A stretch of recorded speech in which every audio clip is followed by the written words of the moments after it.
Je m'appelle Romain Busson, je suis comédien et j'ai travaillé avec le Théâtre Sorano dans un atelier qui concernait le lycée Déodat de Sévras. Je suis metteur en scène employé par le Sorano pour cet atelier. En fait. C'est eux qui vont créer le contact avec Déodat. Enfin, c'est eux qui organisent tous ces échanges avec les écoles et tout ça et qui nous permettent de travailler en tant qu'artiste avec les jeunes, quoi. Donc, faire ça, je trouvais que c'était bien, surtout quand on est lycéen, ou en tout cas qu'on commence à rentrer dans le monde adulte. Il y a plein de choses sur lesquelles on n'est pas sûr, et si au moins leur façon de s'exprimer peut leur permettre de s'en sortir dans la vie, je trouve ça assez chouette. Je leur ai demandé de m'envoyer des mails avec des histoires différentes, ils pouvaient me mentir ou non, et il fallait de toute façon, sur les 2 histoires qu'ils m'envoyaient, qu'il y en ait une de toute façon qui soit vraie. Et moi ensuite j'ai choisi les histoires qui me plaisaient, et je les ai réécrites en impro avec eux. Il faut savoir qu'aussi aujourd'hui il y a plein de choses autour de l'improvisation, c'est-à-dire même dans la culture populaire, que ce soit le one man show, que ce soit les ligues d'impro et tout ça, c'est des choses qui passent sur YouTube, qu'on peut voir régulièrement. Et du coup, eux, ils sont dans un endroit qu'ils connaissent, dans des codes qu'ils ont déjà vus, donc ils réessaient des choses et tout ça. Moi, après, j'ai plus qu'à gommer ou à rajouter. Et j'essaie toujours de me mettre dans cette position-là avec eux. Donc je trouve des cadres et des jeux qui m'amusent et qui les amusent, et ensuite on vogue là-dedans et on voit où ça nous amène. Il y en a une, c'est drôle, elle était un peu distante par rapport à tout ça, elle racontait son histoire et tout.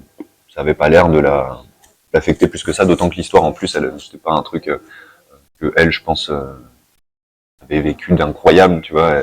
Elle a pas forcément voulu rentrer dans son intimité, mais ce qui est très drôle, c'est que sur les derniers jours, elle s'est rendue compte qu'elle allait le raconter devant des gens, et elle a commencé à l'écrire, à se raconter le truc tout seul, etc. Donc en fait, de les mettre face à cette situation, moi j'ai même pas besoin de leur demander de bosser, c'est-à-dire qu'acculés au mur, à un moment donné, ils s'y mettent tout seuls.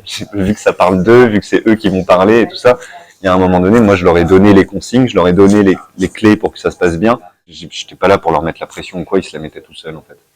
Et c'est ça que j'aime bien aussi, je suis pas prof. De toute façon, le cadre dans lequel je les ai mis, ils risquaient pas grand-chose. Ils risquaient pas de se sentir humiliés, ils risquaient pas de se sentir mal à l'aise, tout ça, parce que j'ai vraiment travaillé qu'avec eux. Donc, ce que vous avez vu, ce que le spectateur a vu d'eux pendant ce truc-là, c'est clairement eux au quotidien. C'était pour leur montrer que pas grand-chose peut faire beaucoup de sens chez le spectateur aussi. Et c'est ça que je trouvais intéressant, c'est que de toute façon, quand on se retrouve à parler devant un public, il faut croire en ce qu'on a à raconter. Ce qui m'a fait d'autant plus plaisir, c'était de remarquer que ils jouaient vraiment, ils s'amusaient vraiment sur le plateau. Et ça, je me suis dit, du coup, j'avais réussi mon pari. L'expérience dans le théâtre était trop bien parce que en amont, on avait préparé toute la lumière avec Benoît, on avait imaginé des effets pour eux et tout ça. Donc, je voulais vraiment qu'ils vivent un moment de théâtre, quoi. Donc, il y avait de la fumée partout. Et au bout du bout, on était très satisfaits parce que c'était ludique, ils se sont bien amusés, ils ont pu, je pense, raconter des choses personnelles qu'ils n'auraient pas racontées dans la vie, ni à leurs copains, ni à leur famille.